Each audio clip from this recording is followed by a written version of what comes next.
I'm joined right now by former NYPD Commissioner Ray Kelly, currently the Vice Chairman at K2 Intelligence, and it's always great to see you, Commissioner. Great to be with you, Maria. Thanks so much for joining us. So we're still learning. We don't want to say that it was definitely terrorism, although it feels like many people are saying that it suggests that. What's your take on it? Yeah, no, I think it's terrorism. Obviously, you can't totally rule out some sort of mechanical event. This is a fairly new plane, 12 years old. It flew thousands of miles that day.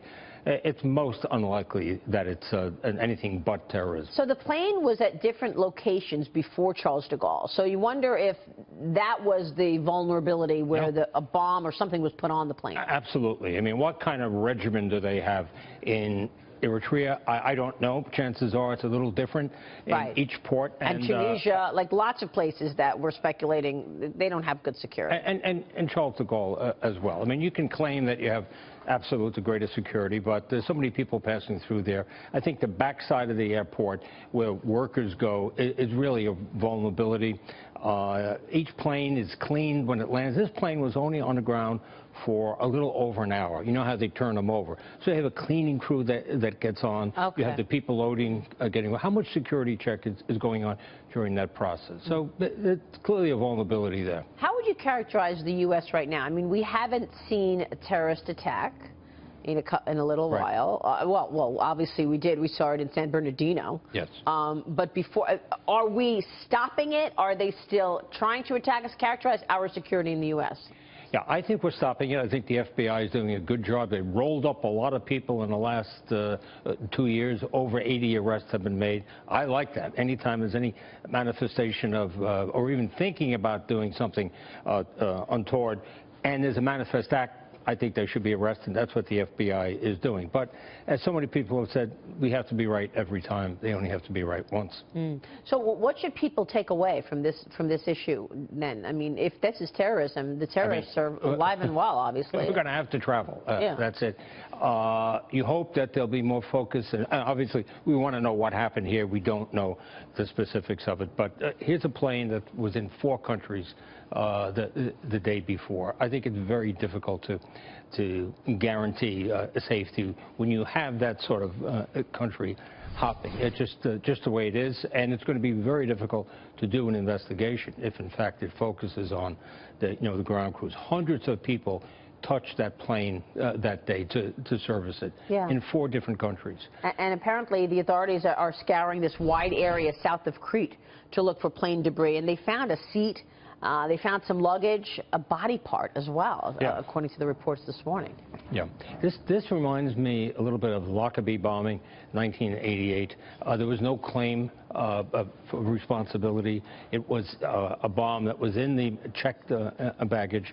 It blew just a sort of a 20-centimeter hole in the fuselage. But at that high altitude, the plane go down. It could be a very similar situation. Yeah, one of the other reasons that people are speculating about terrorism is Egypt. This is the second civilian aviation disaster for Egypt in the past year, and authorities are not transparent enough, I'll say that. Yeah, and you had the individual who supposedly had a suicide vest on. That's right. Climbing into the plane. Yeah, EgyptAir has had a spotty record, and obviously both France and Egypt have been plagued by terrorist events. So, yeah, there'll be plenty of suspects here, unfortunately, and it makes it very difficult to do an investigation, I think. Let me switch gears, Commissioner. I want to get your take on the TSA, because in the U.S. you've got the head of the TSA now headed to Chicago. He's meeting with Mayor Rahm Emanuel. They want to fix this growing airport delay problem. Privatizing the airport, where are you on that?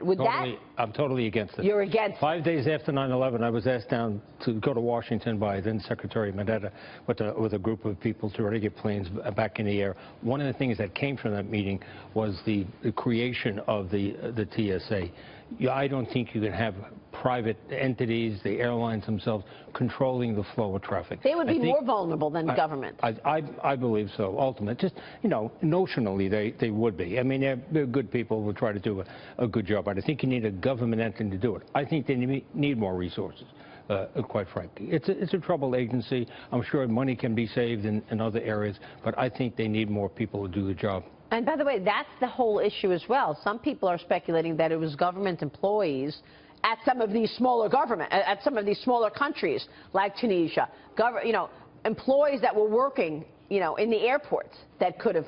Yeah, I mean, again, what is the vetting process in these other countries, third world countries? I think it's spotty at best. It's an area of vulnerability, and I don't know how much we can do about it in other countries. Technology obviously has also evolved and changed the job a bit. Let me ask you about technology as it relates to police officers and these body cameras. What do you think is needed right now in terms of helping and investing in the police force? I like body-worn cameras. You do? I think they're the way to go. Because some people are saying, look, cops are afraid they're going to be on camera.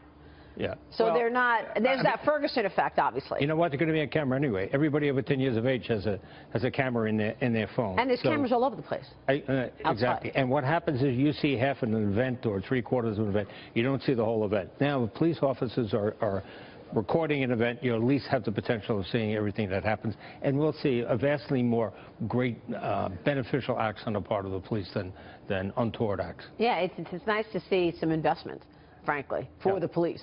Yeah, I wasn't always for it, but as I thought it through, I saw the events in North Charleston, South Carolina. I think the train has left the station. Cameras needed. I think you'll see it as a part of the police uniforms. 7 years from now, it'll be sort of standard equipment. Interesting. It'll be maybe embedded in the uniform. Maybe. Yeah. Commissioner, good to see you. Good to see you. Thank you so much, as always. Commissioner Ray Kelly joining us here.